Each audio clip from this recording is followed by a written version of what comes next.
about him without going into real deep, disturbing stuff. But he was a serial killer and one of the worst. And he killed without shame or remorse. He was a legitimate psychopath.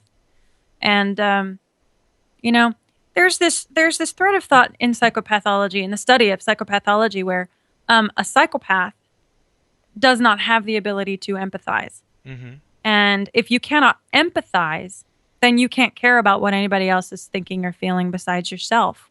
And therefore, well, Christians and secular minds alike say, whether or not they believe in God, they say, if you're a psychopath, you can't be saved. Because if you're a psychopath and you lack empathy, then you lack being able to feel remorse for what you've done. Mm-hmm. And if you can't feel remorse for what you've done, then you can't approach the throne of God and say, I'm sorry for what I've done. You can't possibly mean it because you can't empathize. And it's this big circular logic that comes back around to, if you are a psychopath, you are automatically eternally damned, which is, first of all, that limits God. Mm-hmm. That limits God's capability to break down whatever walls are there, through to the individual. And nobody can say that God's not powerful enough to do that. That's like to him. Mm-hmm. Then there, beyond being able to limit God, there's the natural evolution of everything we know about the science, and the human brain to begin with is flawed, because every 5 years, a major brain breakthrough, actually faster than that now. Seems like every day there's a new headline that negates what we knew about the brain yesterday. Yeah, no kidding. So with all of these medical advances in science and technology and everything that we're discovering, we have throughout the past been able to, 25, 30 years after somebody's been executed, look at their case and say, wow, they were misdiagnosed big time. Mm-hmm. They didn't have this thing over here. They had this other thing. Because now what we know about the human brain and what we were able to think about their symptoms as they appeared back in the day, today, that this other diagnosis would be what they had. So to say that just because somebody has been diagnosed as a psychopath, that they are beyond redemption, or that they can't empathize, or whatever it is you want to say, it's good medicine. It is. I'm not discounting the fact that we need this kind of medical analysis so that we know what we're dealing with. But aside from that, it's trumped every year by a new list of identifiers that would tell us what was really wrong with these people. In the case of Ted Bundy, he was originally diagnosed as multiple personality disorder and bipolar on separate occasions. He wasn't even a psychopath until 3 or 4 psychiatrists into it gave him that newfound determination. So having said that, first of all, it's to limit God to say, that the Holy Spirit couldn't reach in and break down the walls and get into that individual and help them. And the second, it's all of our ideas about empathy and psychopathology is based on human and finite science. Yeah. And of course, as Derek loves to point out, the opposite of finite is infinite, and that's everything that God represents. So, amen. But Bundy killed without remorse. I mean, and I can't even give you a victim's count. It's even he could not remember all of the people. Wow. When he finally gave his final confessions. And when he finally gave his final confessions, by the way, those were some tapes that we got a hold of, was his final confession tapes. And listening to those were some of the most chilling moments during our research, because there were because he didn't want the other guards and everybody else that were around to hear what he was saying. So there were moments during the tapes that he kind of leaned in over the recorder to the gentleman that was on the other side and was, and then the next thing that happened was, and because his voice goes from being far away from the recorder and then all of a sudden right in the recorder as a whisper, there are moments where, you'd almost believe that this had been created by Hollywood to be terrifying. It is that naturally terrifying. It's like a voice right there. Wow. Thing into the back of your neck with the most vile and corrupt murder details. Horrible. Ooh, I still get chills thinking about those tapes. But anyway, he killed a lot of people, and when he finally came around, it was through a lot of the pamphlets that he had gotten his hands on years before he was put into prison, actually, that he kind of reflected on and was able to get a hold of them again sometime later. He was actually communicating with Anne Rule, who is oh my goodness, the Anne Rule relationship. As a nutshell, Anne Rule was friends with Ted Bundy. Mm. She was also one of the investigators on the Bundy trial while the murders were happening. And she Oh. did not know this man she was friends with, that she had worked in, answering phones with in this company, that she had worked with him, that he was the one doing all these killings. So she's collecting all the evidence and she's taking it and writing this book about it. Doesn't even know that she's writing a book about this man over here that she's friends with. Wow. That she's left in a room alone with her daughter. I mean,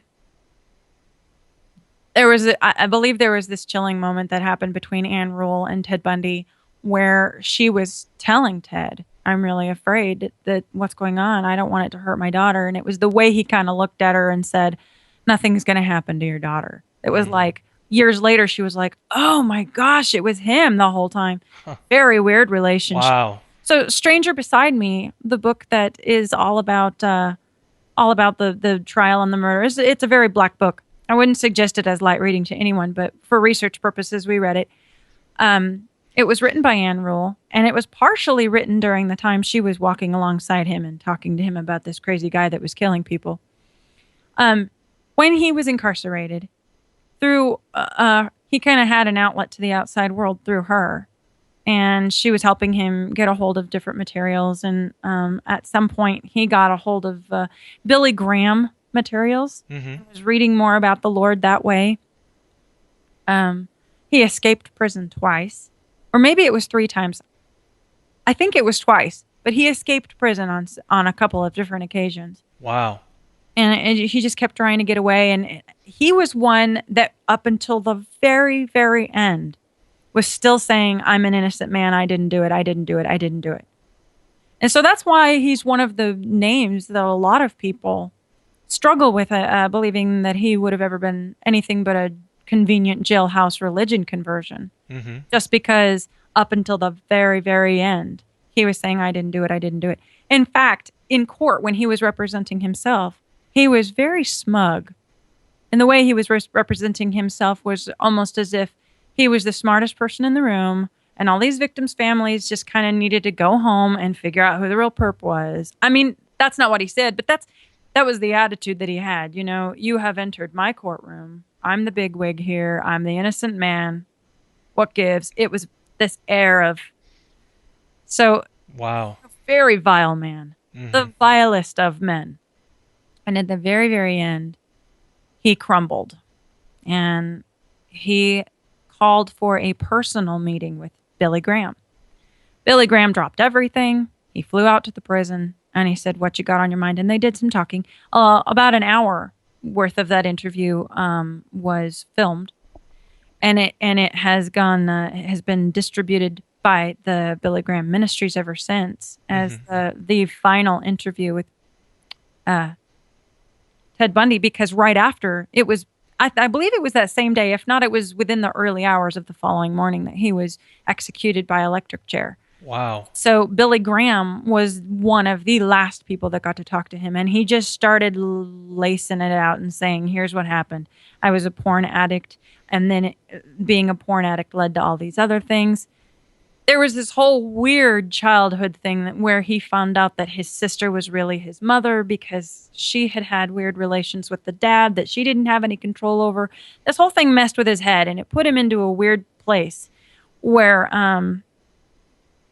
he, in fact, actually, because of the interrelations that led to his birth, there have been some that have come forward saying they think that he might have had a mental problem because of just how his sister was his mother, and but Wow. yeah, but getting down to the very, very last wire, he called for Billy Graham. And the reason I brought up Anne Rule, I forgot to mention this a few minutes ago, is because Anne Rule was actually documenting that he was talking to her about Christ and the gospel 2 years before his execution. Huh. and starting to write poetry from within the walls of his prison, talking about the Savior and everything. But he was still saying, I'm not the guilty one. I didn't do it, and being a smug. Then at the very, very end, he just kind of broke down and said, Billy Graham, I have been a porn addict for so long, and these are the things I was addicted to. I did horrible, horrible things. I deserve to be here. I deserve what I'm getting. And that was when his attitude kind of changed from, it wasn't me, it was that other guy, or, you know, you're executing an innocent man, to bring it on. I had it coming. I've done the most horrible things. And it was within that last interview, in that last hour, that he goes from being this, that this guy with so much confidence and the wink and the gun women charmer, to he's scared out of his mind. He's Wow. shaking at certain parts of this video. His facial features have been analyzed by people that have, I don't remember what they're called, but you know the show Lie to Me? Yeah. You know how there are people that can study the human face and what's flexing and what's settling, and tell what emotions and things like that are going on? Yeah. I do not remember what that profession is called, but his facial features and the flexing of certain muscles and things like that throughout that final video with Billy Graham have been analyzed by people who have come out and said that he's no longer lying in that video. He's being sincere. Wow. And it's within that video that he is saying, yeah, I'm scared to death. It is a part of death is a part of the journey that every man has to make. But no, it's hard for me to think that any man has made the journey the way I'm about to in 3 or 4 hours from now, because they're going to take me into that room and I'm going to go screaming and kicking, and they're going to strap me in and they're going to kill me. And it was transparent. There was a transparency about it. I mean, you're not pulling the wool over anybody else's eyes now. You're done. Your days of winking the gun, is over, and you're done. You really are done. A few hours later, they did carry him in, kicking and screaming. He was actually digging his heels into the floor, refusing to be strapped into the electric chair. And then when the wardens left the execution room and announced it to the thousands of people surrounded outside of the prison that he was officially passed away, fireworks were blowing up and people were celebrating, and there were people all over. And can't say I blame him, actually. He was a horrible man. So he didn't have a prison ministry. He is the Jekyll and Hyde deathbed conversion story. Wow. So we didn't include him in the book because he became a changed man and had led all these other people to the Lord. He was very much the opposite. It's the one story that everybody says, what about that? Because there are people right now. They may not have been the Ted Bundy. They may not have hurt anybody or killed anybody or been a rapist or anything. But they're right now in their own prison cell, whether that be a literal one or a figurative one, saying, I am a man undone. I'm hours away from my death. Well, again, whether or not that be literal or otherwise, but it could be literal. They might be literally hours away. I'm dying from lung cancer and I've never given my life to the Lord. He would never forgive me. One of the soldiers that Dwight Lyman Moody, otherwise known as D.L. Moody, one of the soldiers that D.L. Moody ministered to and led to Christ was a man who said that exact same thing. I just give me something that's going to comfort me in my last hour, because there's no way I could go to be with God. I've been a sinner my whole life.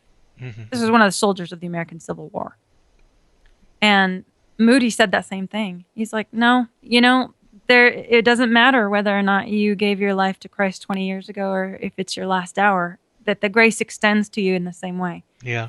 And so Bundy was horrible, because when you encountered him on the streets, he was so debonair and dashing and so handsome, and all the ladies loved him. And when he was arrested, the whole world went, what? They for sure got the wrong guy. This guy, he's not capable of that. He was so convincing that his friend Anne Rule was, being his friend at the same time she's writing about these murders. I mean, he had everybody fooled. He was such a convincing liar. Wow. But there was also And that's why, by the way, that's why that video was analyzed, the Billy Graham video, because everybody's like, well, he's such a convincing liar. Then that's the moment where, he's just gonna lie about his faith as well. And that's why it was analyzed, and several professionals in that area said that he was being sincere. But his execution was celebrated. His execution was celebrated, and for very good reason. He never had a ministry. He never did anything for the kingdom. He was that one guy who represents all those other guys who are saying, I've never done anything for the Lord. All I've ever been is a bad guy. All I've ever been is, this big garbled up pile of debauchery. And now I'm going down. Mm-hmm. And I'm in my last hour. There's no hope for me. Well, if there is no hope, if there was hope for Bundy, and we know that theologically there certainly was. Yeah. We're not going to make the statement that anything he said was or wasn't sincere. That's not the point of the book. We're saying that the gospel was as applicable to Bundy as it would have been for any other man. Then the same gospel extends to that man who says, I'm a garbled up pile of debauchery and I'm within my last hour. That's why we included Bundy, because he was the Jekyll and Hyde who at the very last minute had the deathbed conversion. It's not a pretty story. Nobody likes thinking about that. Nobody wants to think that you could live your entire life like that, kill all of those innocent women, and then at the last minute just decide, I'm going to convert to that over there. How convenient. And we reject that. Christ doesn't, but we do. Right.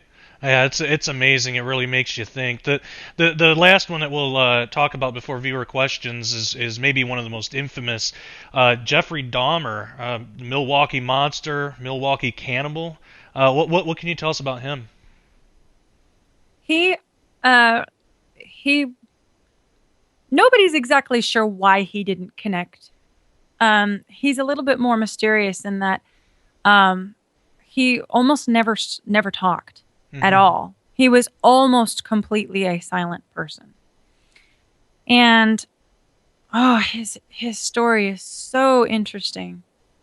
It was one of the most disturbing, but also one of the most interesting, because you can really see in his case the depths of when human psychology can just go astray and just go off into the wild blue in a place that you're fascinated. You're not fascinated by his horrible crimes. You're fascinated by how his mind worked, the things that tick in you, and it's just unlike anything that you've ever heard. Well, he was actually a very silent child from the very beginning. Never connected. Never had any friends. Incredibly unpopular. Bullied. Beat up at school. He started walking down roads and finding roadkill, and he'd come home, and his dad, by the way, was a chemist. And so he had all kinds of different chemicals that he would bring home roadkill and see what these chemicals would do to various things that used to be alive. And that got real twisted. Eventually, by the time he wasn't even 10 years old, and he had already started to kind of, I want to see what's going to happen with this live cat. And so it's all very disturbing. In the book, it shies away from getting into any of that in detail, and it basically gets straight to the point to say he got into some weird stuff, and he went down this path. Well, anyway, he decides, I think he was about 13 or 14, he decides that he's a homosexual. And that adds this whole other layer of disconnect with society, because whereas that could be, embraced or even in some cases celebrated right now, when he was 10 or 11, that was still this huge, social anomaly that you're a homosexual. And so he found it even harder to connect with people. And sometimes when he did finally make a little buddy that would share 2 or 3 words with him, he'd find himself attracted to him, and it just got weird. It just never stopped getting weird. He got so far away from being connected with any human. His father, by the way, I feel very bad for Jeffrey Dahmer's father, Lionel. He wrote a full-on book about what it was like to be the father of Jeffrey Dahmer, and he highly blames himself. Mm. for how all of this time he could have reached out to his son, but he just didn't see any of the warning signs. And he lived at his lab, always at his lab.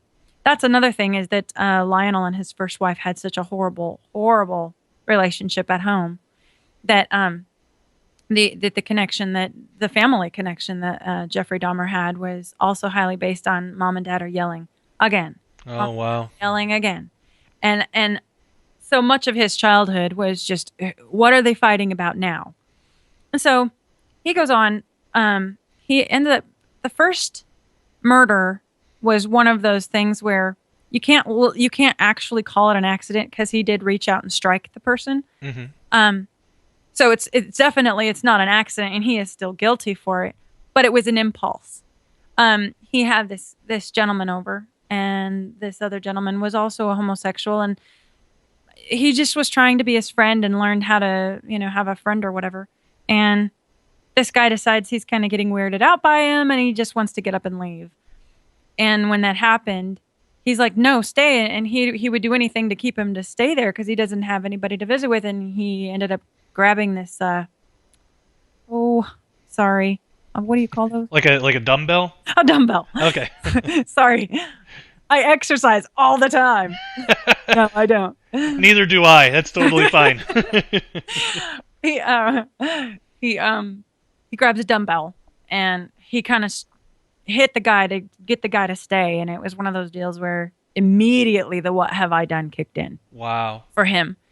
Well, then he panicked, and he didn't know what to do. So he found a way of relieving the remains that, by this point, there's no way to talk about that part of it without it being disturbing. And I don't believe the book talks about it either, but he found a way. And that was one of those moments where that was the moment he switched. He flipped. Hmm. And he went into, well, I got away with that. And so then he went out and found himself a companion. And when the person wanted to leave, he would end them. And he was also a raging alcoholic. He was never within his right mind. And so he became a cannibal probably, I want to say, 5 or 6 murders in. Hmm.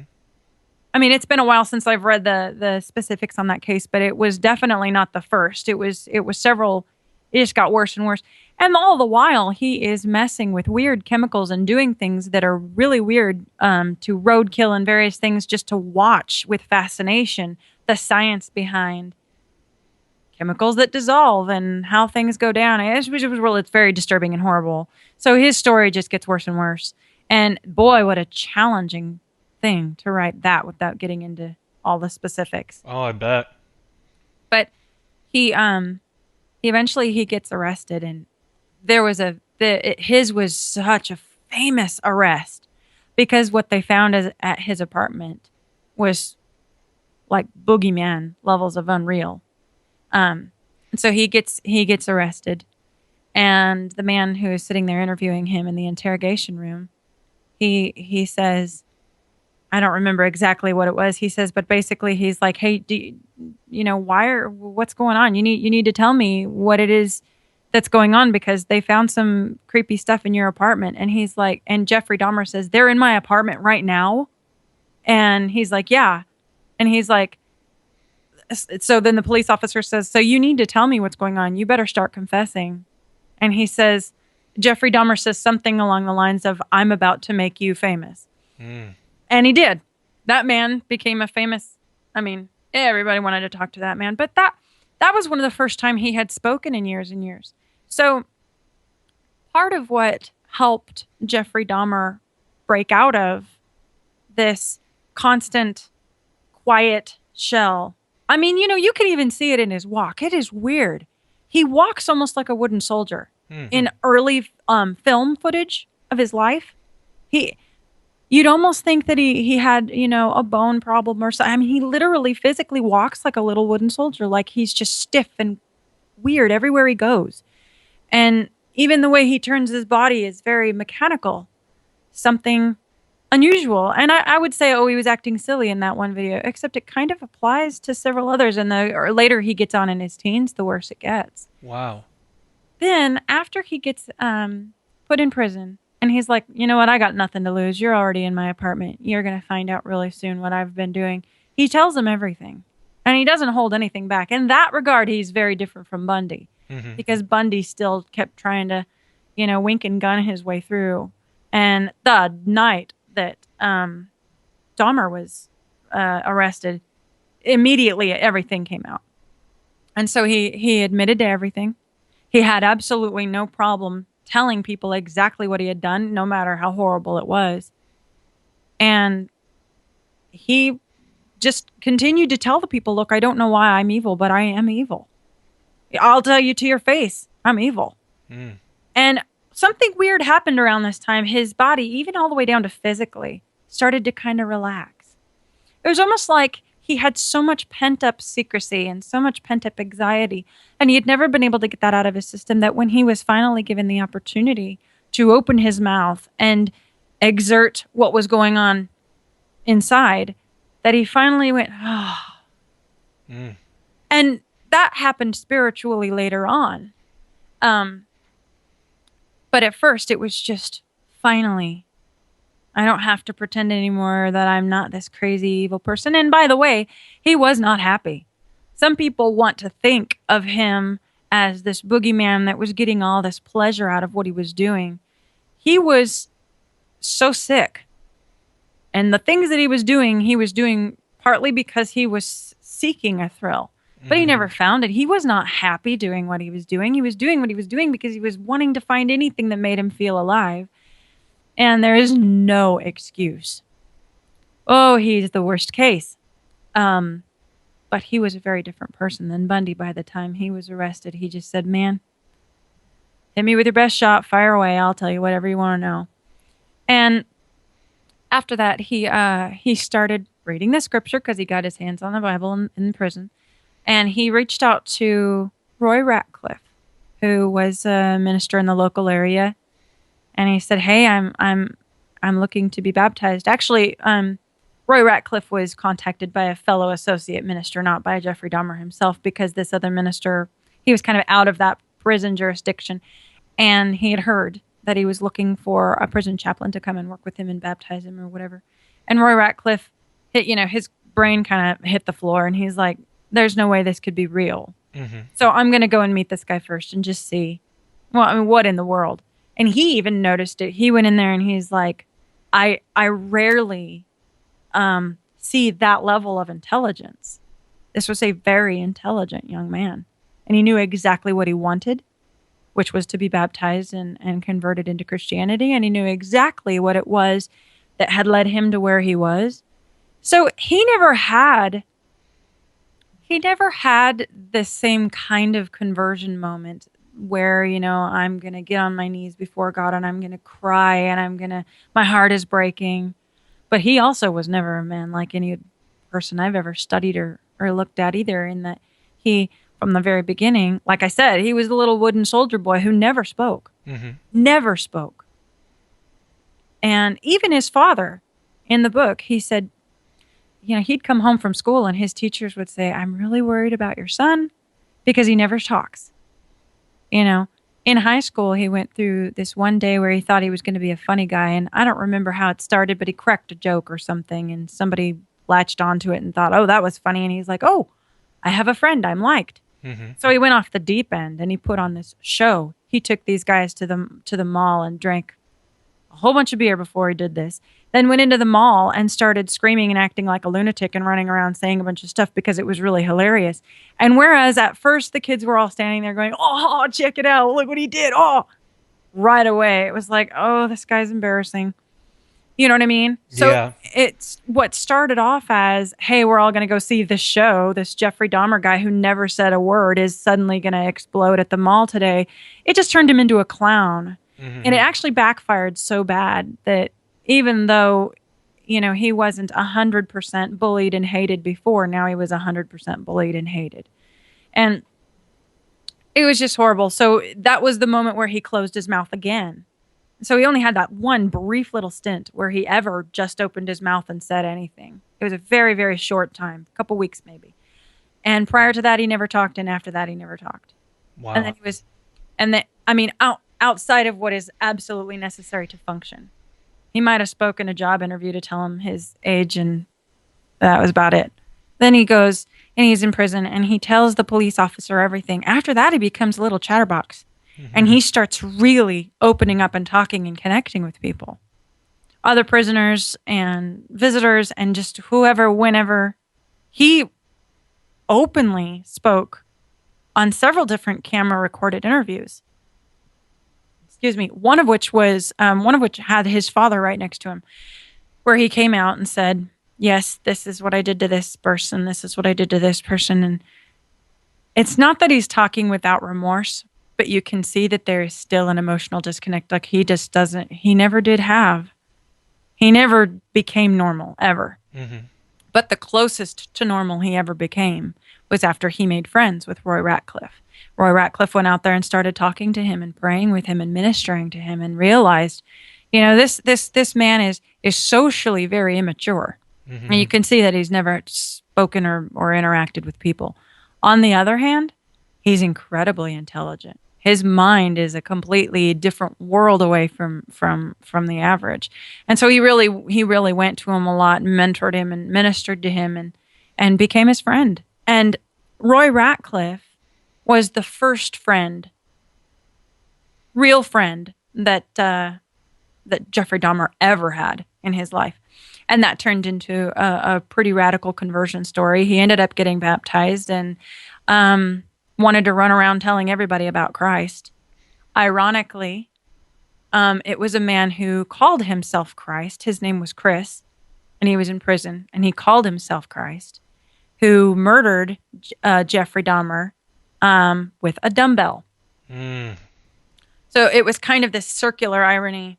He got murdered with the man who called himself Christ on the same with the same weapon he used to murder his first victim.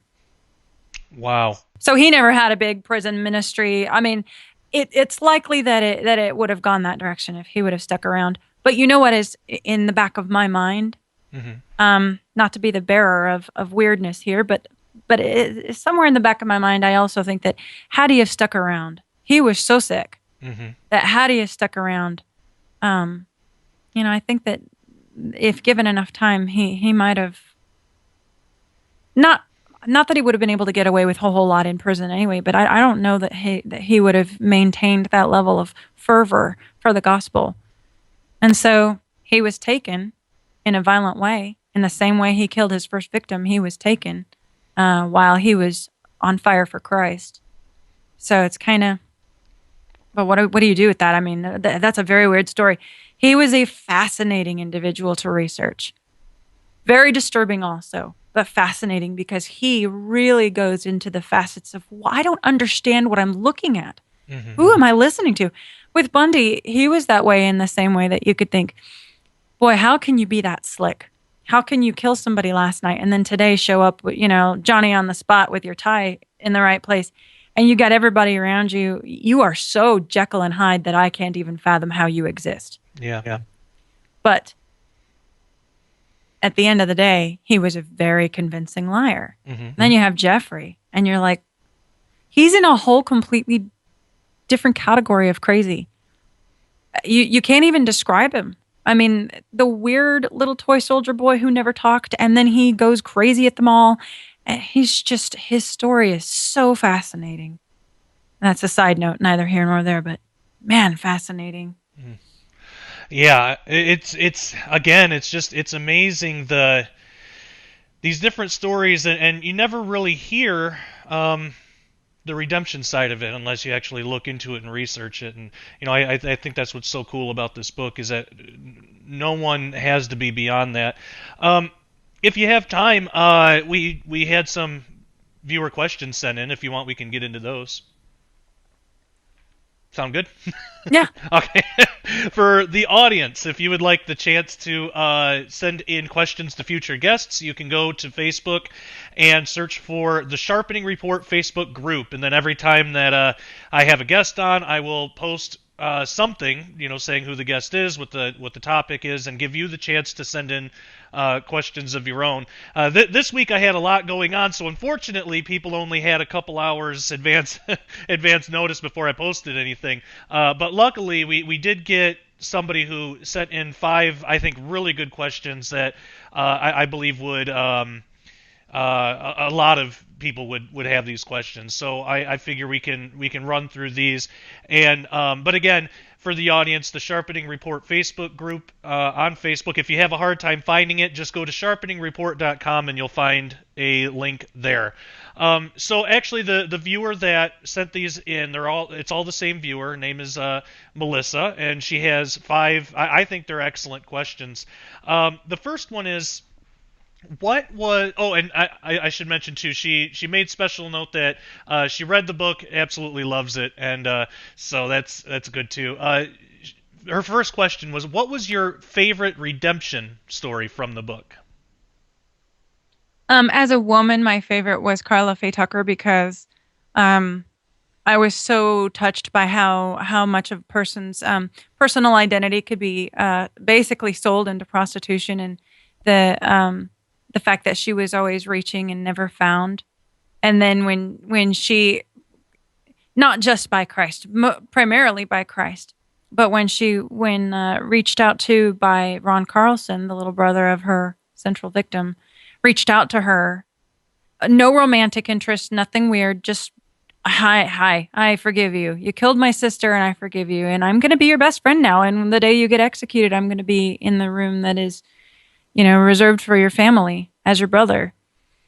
I was profoundly affected by that one, and but it's hard to choose a favorite. I think that they each have the crowd that will benefit from them.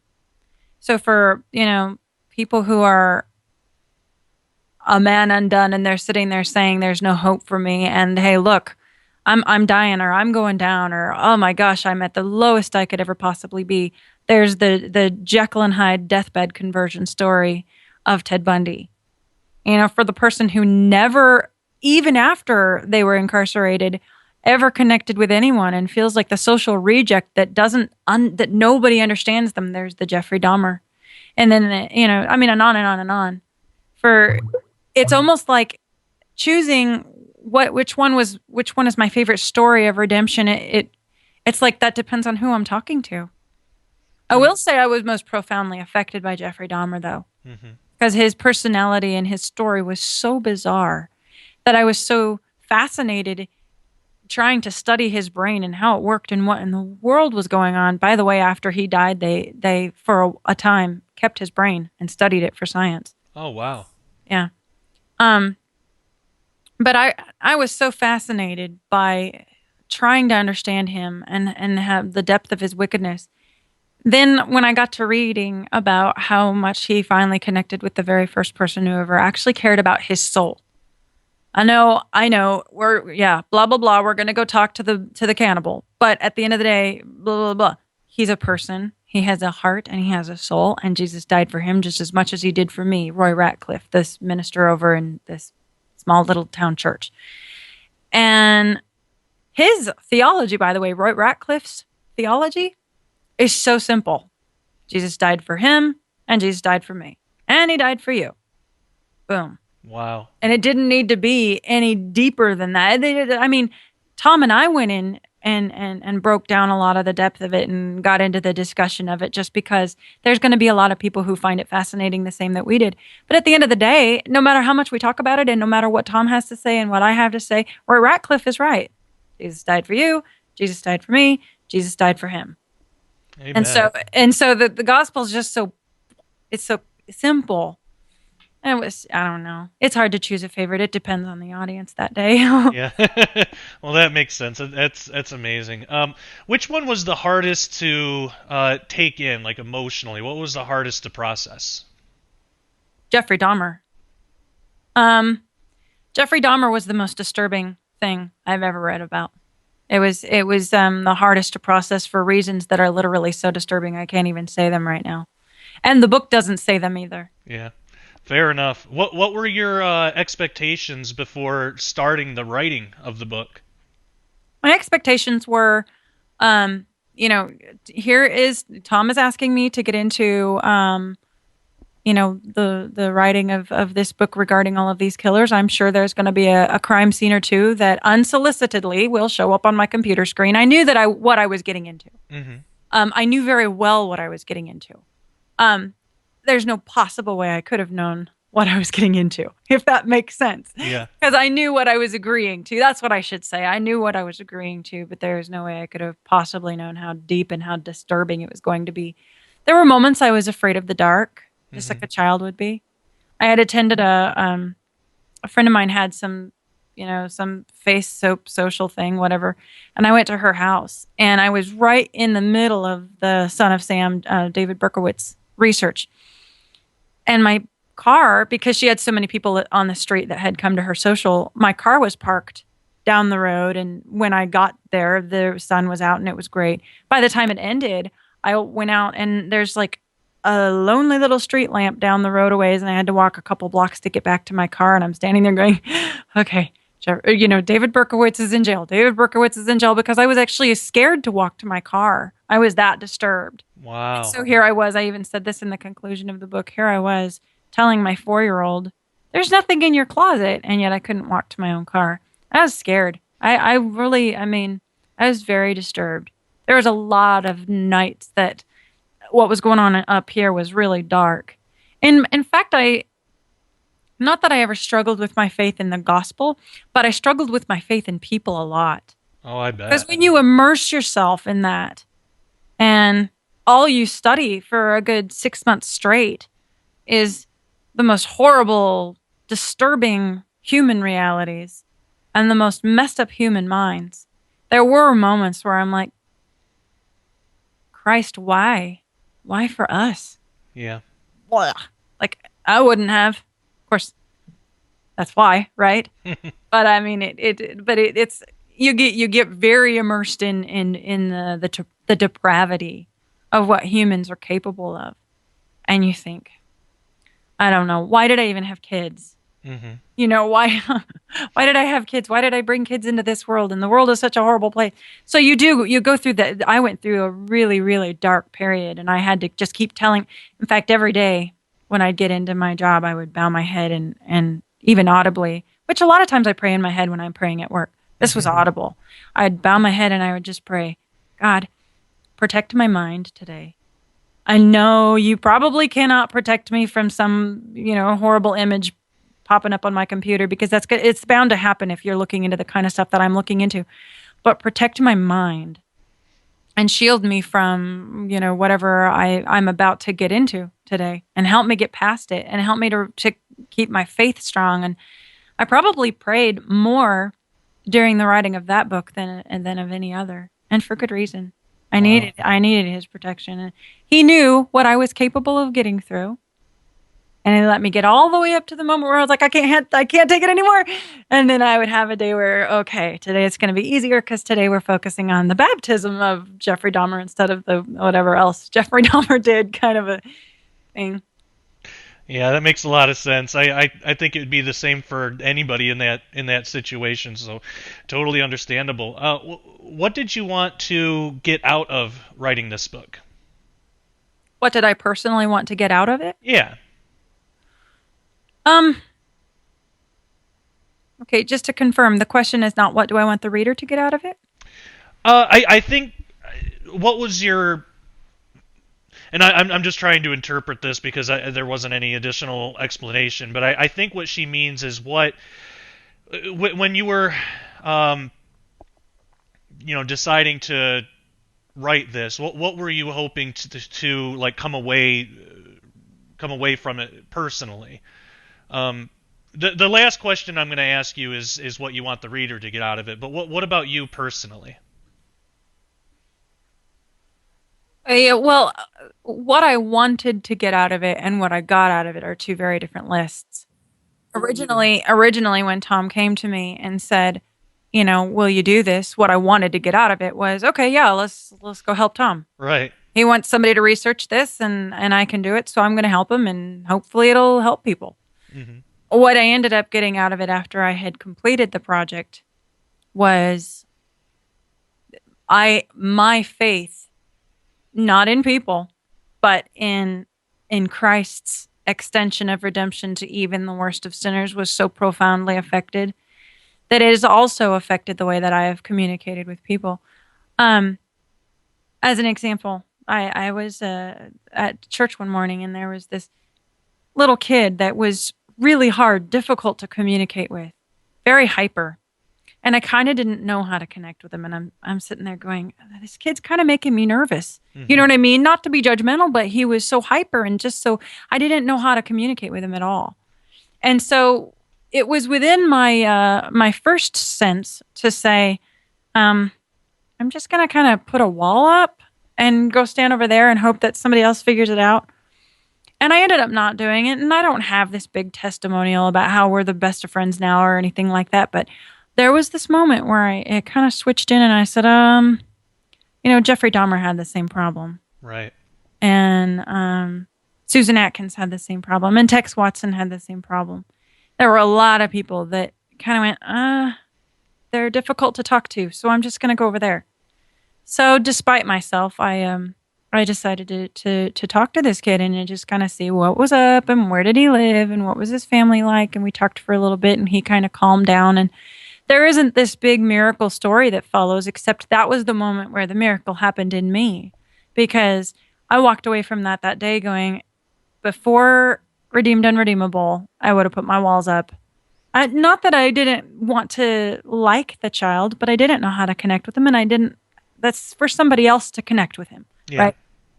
And that was the moment when I was kind of like, it's my duty uh, to try to connect with people where I can and when I can. So, what did I want to get out of the book? I wanted to help Tom create another book. It was really, I mean, such a shallow list of things I was hoping to get out of it. The things I ended up getting out of it is much longer and more That, profound. that's amazing. Uh, did writing the book and doing these interviews change the way you look at life and or evangelism? Well, yes, and I kind of sort of just explained that Yeah. just now. I'll add to that. There's been it's not it's not even the greatest seller, really. Redeemed Unredeemable is not the best seller, but amazing responses have come from it. More so than other books that have outsold it, but that this one's getting a lot of feedback. And some of them have been letters written from prisoners who've gotten their hands on the book and they've said, man, if the Lord can do it for Jeffrey, he can do it for me. And Wow. that's precisely what we were hoping to get out of it. Um, so has it affected my view of evangelism? Quite profoundly, actually. There was another lady who is, she's a retired crime scene analysis, uh, some kind of an analyst. I don't remember what it was she did, but I want to say that she worked real high up in some, investigative place. And when she got her hands on the book, it was because some friend of hers gave it to her. And her first response was, okay, I'm not even going to read this. This is junk. She did not, she had drawn a very hard line in the sand between her and God. Hmm. And, she had been through so many crime scenes in her own, experience that she came out on the other end of that and said, I don't believe in having faith in people at all anymore, nor do I have faith in God.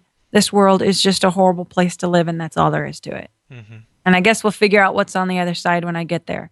She'd contemplated suicide. She was a miserable person. I can't even imagine having that job, by the way, just Yeah. to be a crime scene analyst.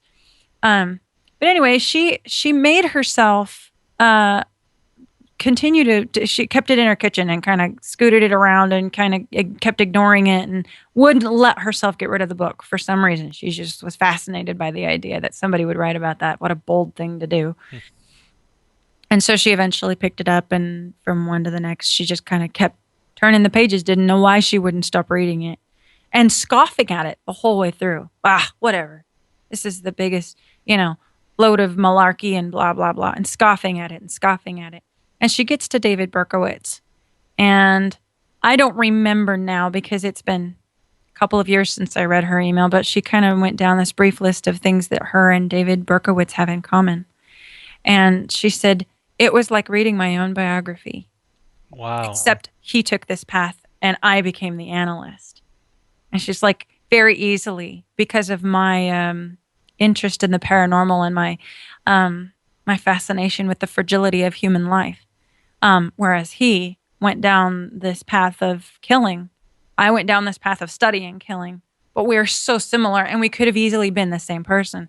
And it was through the David Berkowitz story that she gets to the end of it and says, well, maybe in my own way, I'm also a man undone.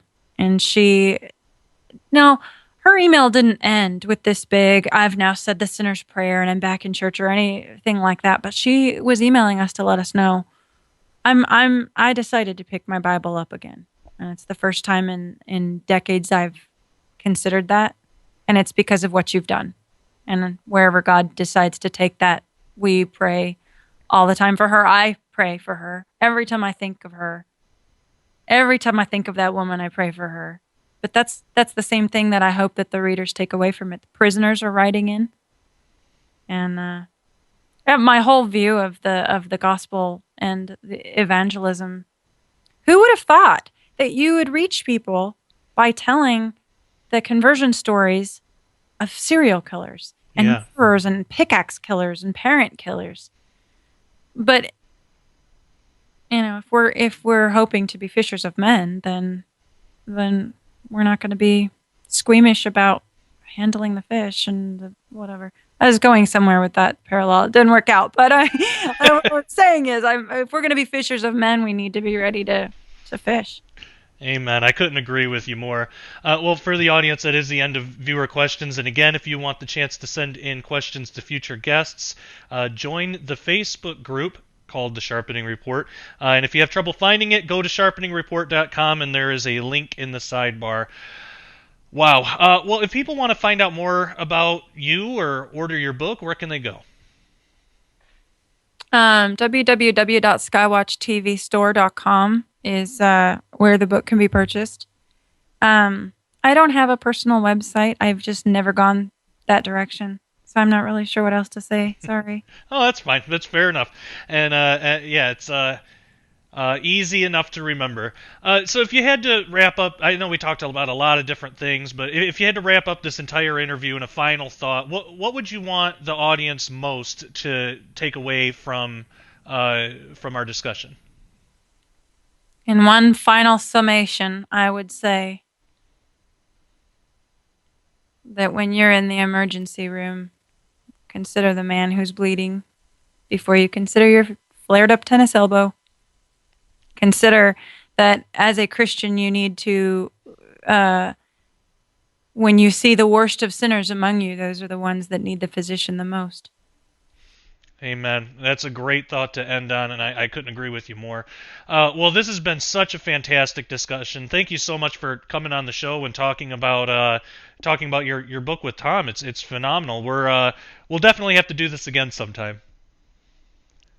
All right. Well, hang on the line. I'll close us out here. That, again, was Donna Howell talking about her book with Tom Horn, Redeemed Unredeemable, When America's Most Notorious Criminals Came Face to Face with God. I highly recommend it.